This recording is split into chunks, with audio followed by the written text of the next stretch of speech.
Hello, यहाँहरू सबैलाई नमस्कार। म पुण्य प्रसाद प्रसाई। अहिले ओलीले संसद विघटन गरेर फेरि प्रतिगमन 2 सुरु गरेका छन् भनेर धेरैले भन्ने गर्छन् र उनले सत्ता कब्जा गरे भनेर भन्ने गरिन्छ। जति पनि अहिले सहानुभूति राख्ने काङ्ग्रेस, प्रचण्ड र बाबुरामहरूप्रति सहानुभूति राख्नेहरूले यो भनेका छन्। तर मैले बारम्बार भन्ने गरेको छु, यी दुवैले सत्ता कब्जा गर्ने प्रयास गरेका थिए र यसमा सफलता केपी ओलीलाई मिलेको मात्र हो। बाबुराम भट्टराई र प्रचण्ड जसरी पनि सत्ता कब्जा गर्न चाहन्थे, उनीहरूले यसको लागि माधव नेपाललाई अघि सारेका थिए र यो सत्ता कब्जाको खेलमा यही सत्ताको कारणले नि केपी ओली शक्तिशाली भएको हो भन्ने कुरोको निर्ख्योलमा माधव नेपाल, प्रचण्ड र बाबुरामहरू पुगेका थिए र उनीहरू जुनसुकै शर्तमा पनि निर्वाचनमा नगइकन जसरी हुन्छ सत्ता कब्जा गरेर आफ्नो शक्ति भइसकेपछि अनि मात्र निर्वाचनमा जान चाहन्थे र यसको लागि उनीहरूलाई चाहिएको थियो काङ्ग्रेसको साथ।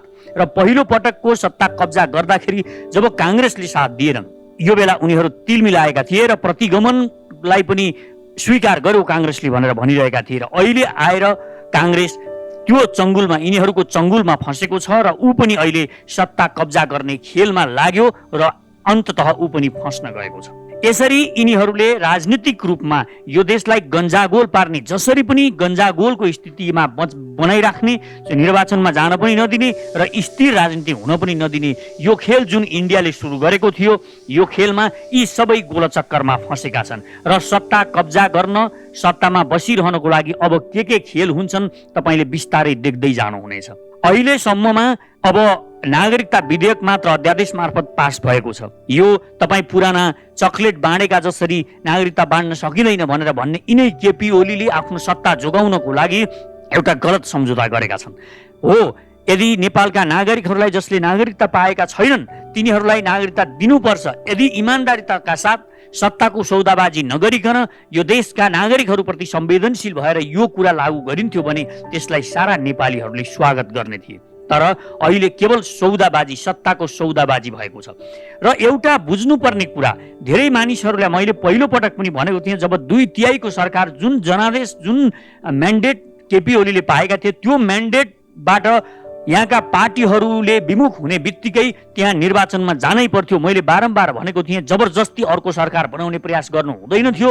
यदि त्यो गरिएको भए, पहिलो पटक संसद विघटन हुँदाखेरि यदि यो निर्वाचन गर्ने कुरामा सबै सहमत भएर केपी ओलीको ठाउँमा एउटा सर्वदलीय सरकार बनाएर, सर्वपक्षीय सरकार बनाएर साना ठुला सबै पार्टीहरूलाई त्यो सरकारमा समेटेर निर्वाचनमा जाने कुरामा दबाव सिर्जना गरेको भए, निर्वाचनमा जानुपर्छ भनिएको भए, यो संसद पुनर्स्थापनाको खेती गर्न नथालिएको भए अहिलेसम्ममा अर्को चुनाव भइसक्थ्यो र अर्को चुनाव भएर एउटा ताजा जनादेश सहितको नयाँ सरकार बनिसकेको हुने थियो। अस्ति शुक्रबारको दिन जुन दिन बिन्ती पत्र लिएर विद्या भण्डारीकोमा देउबा जाँदै थिए, त्यो बेला त्यो 76(5) अनुसारको सरकार होइन, धारा 76 को 1 अनुसारको सरकार बन्ने अवस्था सिर्जना हुने थियो यदि दबाव सिर्जना गरिएको भए।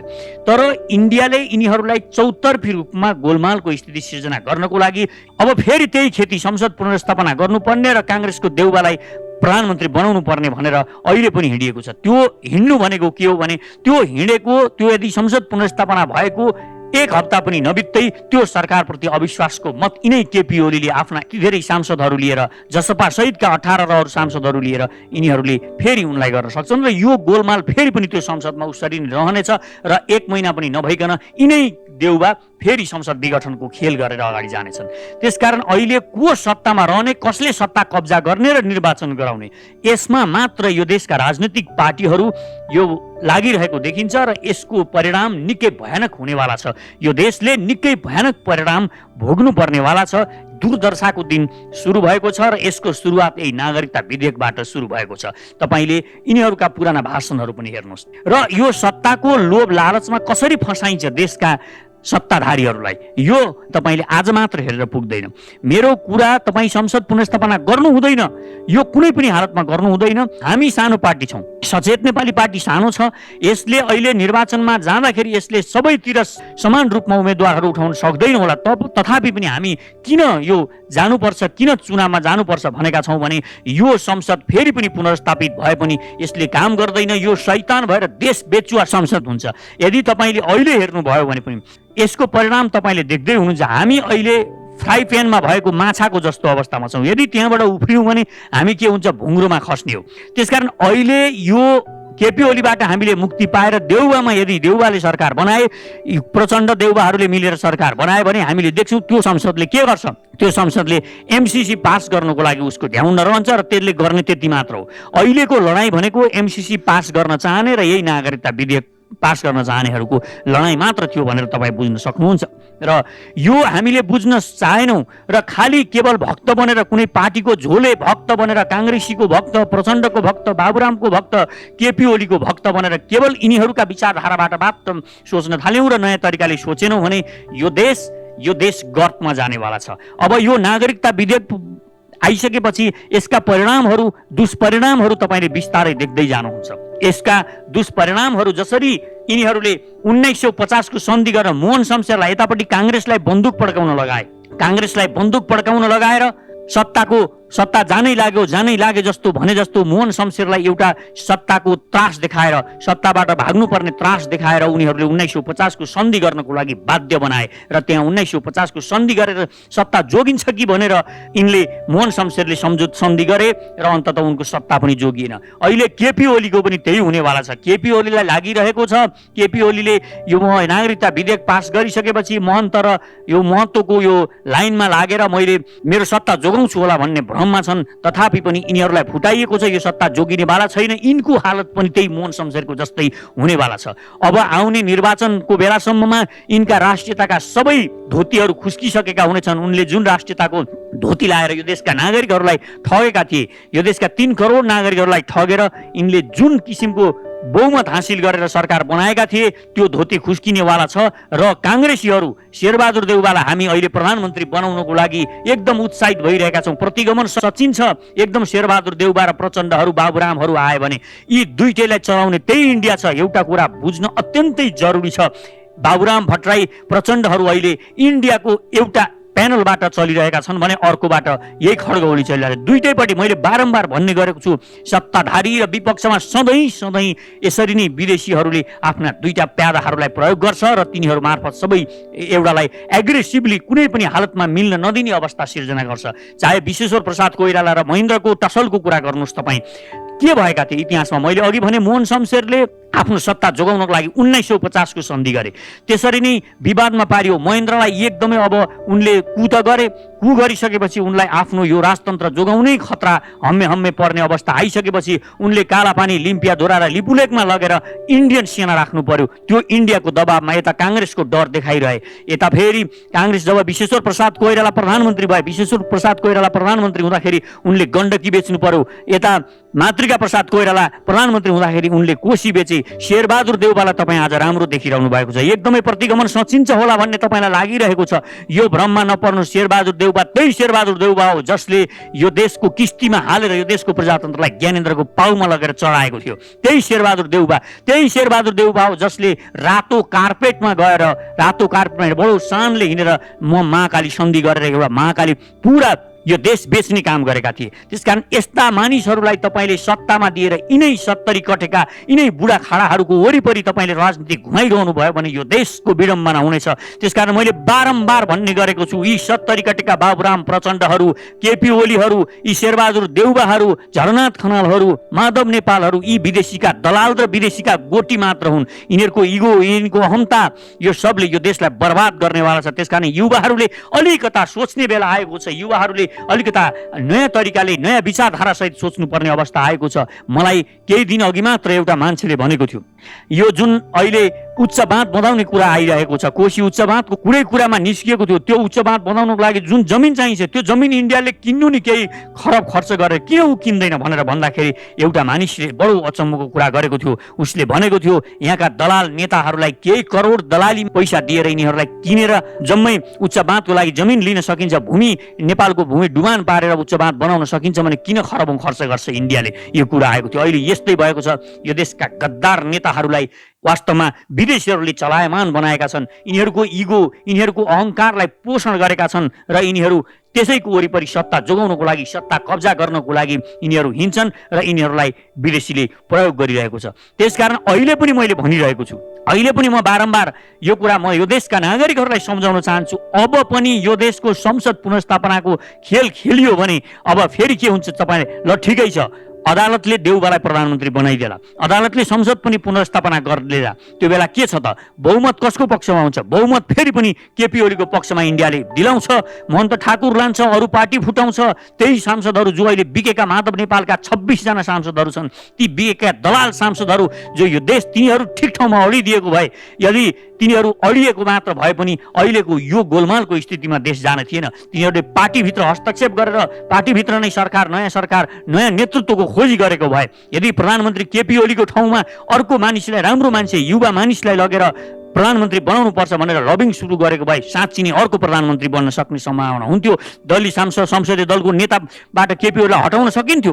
त्यो खेल यिनीहरूले खेल्नु पर्थ्यो। तर यिनीहरू बिके, भीम रावलहरू, माधव नेपालहरू, यी जति पनि छन्, यी इन्डियन दलाली गरेर बसेकाहरू, आफ्ना छोराछोरीलाई इन्डियामा लगेर पढाउने, डाक्टर बनाउने, इन्डियाको पैसामा पढाउनेहरू, यी दलाली गर्नेहरूले यो देशलाई बर्बाद पारिरहेका छन्। त्यसकारण केपी ओली जति दलाल बनिरहेका छन् त्योभन्दा हजारौँ गुणा दलाल यिनीहरू गरिरहेका छन्। त्यसकारण नेपालका नागरिकहरूलाई मेरो अनुरोध छ, म यहाँहरूलाई बिन्ती गर्न चाहन्छु, तपाईहरू यो भ्रममा नपर्नुहोस्। यो संसद पुनर्स्थापना भइसकेपछि सबै कुराहरू समस्या समाधान हुन्छ भन्ने भ्रममा नपर्नुहोस्। फेरि पनि अर्को गोलमाल हुन्छ र यो देउबाको प्रधानमन्त्री बने पनि त्यसको 35 दिन नभइकन यिनीमाथि अविश्वासको प्रस्ताव जान्छ र केपी ओलीले सत्ता ढाल्छन्। यो कुरा बुझ्नुहोस् तपाईँ। र यो गोलमाल यथावत रहनेवाला छ। यो गोलमालमा 2 वर्षसम्म हल्मल्याएर यो देशका सारा साधन स्रोतहरू इन्डियाले खाने जुन प्रपञ्च रचिरहेको छ, यो हामीले बुझौँ र चाँडो जनादेश, नयाँ जनादेशको लागि, त्यो पनि केपी ओलीको नेतृत्वमा चुनाव गरेर होइन, एउटा सर्वपक्षीय, हामी जस्ता सबै साना पार्टी, साना ठुला पार्टीहरू सर्वपक्षीय एउटा सरकार बनाएर त्यो सरकारले निर्वाचन गराउने एउटा वातावरण यो देशमा सिर्जना गरेनौँ र यही संसद पुनर्स्थापना गर्नुपर्छ, प्रतिगमन भयो भनेर हामी केपी ओलीको पछाडि पुच्छरमा आगो लगाउन खोजिरहँदाखेरि हामीले यो देशमा आगो लगाइरहेका छौँ भन्ने कुरा बुझ्न जरुरी छ। मैले बारम्बार भनेको छु, यी कुनै पनि राष्ट्रवादी छैनन्, यी दलाली गरिरहेका छन्। विदेशीको सत्ताको लागि, सत्ता कब्जा गर्ने रणनीति अन्तर्गत यिनीहरूलाई सत्ताको मोहमा राखेर विदेशीले खेल खेलिरहेको छ, यिनीहरूको अहङ्कारलाई उठाइदिएर खेल खेलिरहेको छ। यो बुझौँ र जसरी हुन्छ निर्वाचनमा जानुपर्छ, किनभने अहिले पनि हामीले अलमल गर्यौँ र निर्वाचनमा जानबाट विमुख भयौँ भने हामी यो देशलाई वास्तवमै सिक्किमीकरण, फिजीकरणको दिशामा अगाडि बढाउनेछौँ र एक दिन जसरी इन्डियाले सिक्किम खाएको थियो यी दलाल नेताहरूलाई प्रयोग गरेर त्यसरी खानेछ। आज तपाईँ हेर्नुहोस्, सङ्कटकाल लगाएर तपाईँ 10 जना मान्छे बाहिर निकाल्न सक्नुहुन्न, बाहिर निकेर जुलुस निकाल्न सक्नुहुन्न। भोलि इन्डियन सेना आएर यहाँ यो देशलाई इन्डियन सेनाले कब्जा गरेर यहाँ आयो भने तपाईँ 10-20 जना बाटामा निस्किन पनि गाह्रो हुन्छ। यही पुलिस हामी इन्डियाको समर्थनमा हामीले हान्नुपर्ने अवस्था सिर्जना गर्छ। यही पुलिसले हाम्रो टाउकोमा बजाउँछ हामी राष्ट्रवादी आन्दोलन गर्नेहरूलाई। त्यसकारण सचेत हौँ। यो नागरिकता विधेयकका परिणामहरू के हुन्छन् त्यो पनि बुझौँ। तर सौदाबाजी, सत्ताको सौदाबाजी गरिएको कारणले यो गलत तरिकाले यसलाई प्रयोग गरिएको छ। यसलाई सदनमा लगेर छलफल गराएर यसलाई ठिक ढङ्गले त्यहाँबाट बहुमतले पारित गराएको भए, एउटा नियमसङ्गत तरिकाले गरेको भए एउटा ठिक हुन्थ्यो होला। तर बलात् रूपमा जस सबैभन्दा विरोधी थिए, यो देशका मधेसको सबैभन्दा विरोधी भनेर चिनिएको खड्ग ओली, जो चक्लेट बाँडेको जसरी नागरिकता बाँड्नु हुँदैन भनेर यो देशका नागरिकहरूलाई भ्रम छरेर यो देशमा सत्ता कब्जा गर्ने खेल अन्तर्गत अगाडि बढेका खड्ग ओलीले यो अध्यादेश मार्फत जबरजस्त जुन विधेयक ल्याएर आफ्नो सत्ता जोगाएका छन्, यो एकदम भयानक छ। यो बुझ्न जरुरी छ। त्यसकारण नेपालका नागरिकहरूलाई, युवाहरूलाई विशेषतः म भन्ने गर्छु, मलाई गाली गरेर तैँले के गर्छस्, तैँले बोलेर मात्र हुन्छ भन्नेहरूले बुझ्न जरुरी छ। अब तपाईँ पनि बोल्न जरुरी छ, तपाईँ हामी सबैले बोल्न जरुरी छ। तपाईँ हेर्दै जानुहोस्, 2040 सम्ममा नेपालका सबै नदीनालाहरू इन्डियाले यिनै दलाल नेताहरूलाई र यहाँका दलाल कर्मचारीहरूलाई प्रयोग गरेर कब्जा गरिसक्नेछ र त्यस पछाडि नेपालका जो हामी ब्राजिल पछाडिको दोस्रो बिजुली उत्पादन गर्न सक्ने शक्ति र त्यति धेरै पानीको स्रोत भएको देश भनेर, नदीनालाहरू भएको देश भनेर चिनिने यो देशका नागरिकहरू पानी नपाएर मर्नेछन्, किनभने सारा पानी इन्डियाले कब्जा गरिसकेको छ। एउटा नदीमा पनि कुनै किसिमको बाँध र कुनै किसिमको उनको त्यो नदीबाट अर्को एरियामा पानी लानको लागि पनि हामीले इन्डियालाई सोध्नुपर्ने अवस्था चाँडै नै इन्डियाले सिर्जना गर्नेछ। खरे खोलादेखि बाहेक हामीसँग केही पनि हुने छैन, तिनै खरे खोलाहरू पनि इन्डियाले कब्जा गर्ला भन्ने त्रास छ। त्यसकारण यो देशको सबैभन्दा ठुलो समस्या भनेको यो देशका नेता र यो देशको अहिलेका ब्युरोक्राट्स हुन् र यो नयाँ परिवर्तनको लागि हामीले आवाज बुलन्द नगरेसम्म यो देशमा केही हुनेवाला छैन। यो बुझ्न नेपाली नागरिकहरूलाई म अनुरोध गर्छु, तपाईँ खड्ग ओलीको पुच्छरमा आगो लगाइराख्दाखेरि बुझ्नुहोस् त्यो खड्ग ओलीको पुच्छरमा लागेको आगो त्यही खड्ग ओलीले सारा देशमा आगो लाउनेछन् र हामी यो देशलाई बर्बाद गर्नेछौँ। यो देश बर्बाद हुनेवाला छ। त्यसकारण शेरबहादुर शेरबहादुर, प्रचण्ड प्रचण्ड, बाबुराम बाबुराम भनेर यिनीहरू आएपछि यो देशमा प्रतिगमन सच्चिन्छ, यो देशमा एकदमै लोकतन्त्र आउँछ, यो देश मालामाल हुन्छ, महान हुन्छ भन्ने भ्रममा नपरौँ। यो चाँडो भन्दा चाँडो यो नयाँ जनादेशको लागि हामीले अगाडि बढ्न जरुरी छ। अब तपाईँ हामी अल्मलिएर केवल यिनीहरूलाई सत्तामा पुर्याउने खेलमा हामी पनि लागिरह्यौँ, नेपाली युवाहरू पनि लागिरह्यौँ भने यो हाम्रो लागि अभिशाप हुनेछ। अभिशप्त समाज हामी बनाउँदैछौँ, किनभने यो खड्ग ओलीलाई पतन गराएपछि जुन शेरबहादुर देउबा फेरि प्रधानमन्त्री बन्नेवाला छन्, तिनलाई त्यो प्रधानमन्त्री पदमा टिकिरहनको लागि इन्डियाले फेरि अर्को गलत सम्झौता गराउनेछ र त्यो गलत सम्झौतामा सिग्नेचर गर्नेछन्। यस्तै गलत नागरिकता विधेयक भन्दा खतरनाक सन्धिमा तिनले हस्ताक्षर गर्नेछन्। यिनको इतिहास छ, किनभने हामीले यिनलाई पठायौँ भने। त्यसकारण यो इन्डियाको गोटी बनिरहेको यी सांसदहरू, यी संसदलाई तपाईँले जति सक्दो छिटो फालेर नयाँ जनादेशको लागि आवाज बुलन्द गरौँ। त्यसकारण म बारम्बार भनिरहेको छु, यो सदन काम छैन, यो शैतान बनिसकेको छ। यहाँका संसदहरू बिकाउ बनिसकेका छन्। यहाँका यी जति पनि 5-7 जना नेताहरू छन्, 70 कटेका बुढा खाडा भुपु प्रधानमन्त्री र केही मन्त्री बन्न लागि परेका केही मानिसहरू छन्। यिनीहरूले यो देश बेच्नेवाला छन्, यिनीहरूले सत्ताको लागि जे पनि गर्नेवाला छन्। त्यसकारण सजग रहौँ, सचेत रहौँ। आज यो केपी ओलीले आफ्नो सत्ता जोगाउनको लागि महन्त ठाकुरसँग सम्झौता गरेका छन्। के को सम्झौता गरेका छन् भन्दा आफ्नो सत्ता जोगाउनको लागि नागरिकता विधेयक अध्यादेश ल्याएका छन्। र अब भोलि जब देउबालाई प्रधानमन्त्री बनाइयो भने देउबाको पनि यही हालत हुनेछ। उनलाई पनि सत्ता जोगाउनको लागि लडाइँ गर्नुपर्नेछ र त्यो बेला अर्को गलत सम्झौता हुनेछ। यो कुरा बुझौँ र यो कुरा बुझ्न सकेनौँ, केवल हामी यिनीहरूका पछाडि मात्र लागिरह्यौँ भने हामी सिद्धिनेवाला छौँ। नेपालीको अस्तित्व सिद्धिनेवाला छ, यो नेपालको सार्वभौम सत्ता र अखण्डता सिद्धिनेवाला छ। यो कुरा बुझ्न म नेपालका युवाहरूलाई हार्दिक अनुरोध गर्छु। यो अवस्थामा हामीलाई एकदमै यो क्रिटिकल पोइन्टमा यो देश कोरोनाले अभिशप्त भएको, यो देशमा सयौं मानिसहरू दिनका दिन मरिरहेको यो अवस्थामा हामी माथि अब चाँडै नै हामी माथि एकदमै कालो बादल मडारिनेवाला छ। यो कुरा म नेपाली जनताहरूलाई बुझ्नको लागि पनि हार्दिक अनुरोध गर्छु। 2040 देखि इन्डियामा भयानक रूपमा पानीको अभाव सिर्जना हुँदैछ। नेपालका सारा नदीहरू खाने प्रपञ्च अन्तर्गत यहाँको राजनीतिकलाई डामाडोल पारिएको छ। र मैले त्यो शुक्रबारे भनेको थिएँ, अहिले देउबा जुन बेला दौडमा लागेका थिए, प्रधानमन्त्री बन्ने दौडमा लागेका थिए, जसरी ज्ञानेन्द्रको पाउमा पहिला बिन्ती पत्र हाल्न माधव नेपाल र यिनी शेरबहादुर देउबाहरू गएका थिए, त्यसरी नै यिनीहरू फेरि अहिले विद्या भण्डारीको पाउमा बिन्ती पत्र लिएर शेरबहादुरले जानु हुँदैन, यो संसद विघटन गर्नुपर्छ। किनभने त्यो यदि यो सबै खेल केपी ओलीले यही संसद विघटन गर्ने यसरी नै धरापमा पारिरहनको लागि गरेका थिए भन्ने कुरा यति पनि बुझ्न नसक्ने यो देशका राजनीतिक दलहरू, यो देशका विद्वानहरूलाई म मूर्खहरूको जमात भन्न मन पराउँछु। त्यसकारण यिनीहरूले बुझ्नु पर्थ्यो त्यो दिन सबै प्रपञ्च रचिएको भनेको केवल संसद विघटन गर्नकै लागि थियो। त्यो दिन यदि काङ्ग्रेसका नगएर उनीहरूले नयाँ तरिकाले सोचेको भए हुन्थ्यो र संसद विघटन गरेर वास्तवमा कसरी निर्वाचन गर्नेमा पहिला छलफल गरेर जानु पर्थ्यो। यसमा काङ्ग्रेस पनि अब फँसिसकेको छ। राजाको निर्वाचनमा जाने विश्वेश्वर प्रसाद कोइरालाले निर्वाचन बहिष्कार गरेका थिएनन् भने अब देउबाले कसरी केपी ओलीको निर्वाचन बहिष्कार गर्न सक्छन्? त्यसकारण निर्वाचनमा नगएर यिनीहरू केपी ओलीलाई जबरजस्ती सत्तामा राखिरहेका छन्। एउटा कुरा बुझ्नुपर्ने अत्यन्त हेर्दाखेरि के लाग्छ, केपी ओलीलाई प्रचण्ड बाबुराम र शेरबहादुर देउबाहरू सत्ताबाट हटाउन चाहन्छन् होला जस्तो लाग्छ। तर भ्रम नपर्नुहोस्, यिनीहरू जसरी पनि उसलाई सत्तामा राख्न चाहन्छन् केपी ओलीलाई। यसैको प्रपञ्च अन्तर्गत यिनीहरू संसदीय पुनर्स्थापना भन्दै यो खेल खेलिरहेका छन्।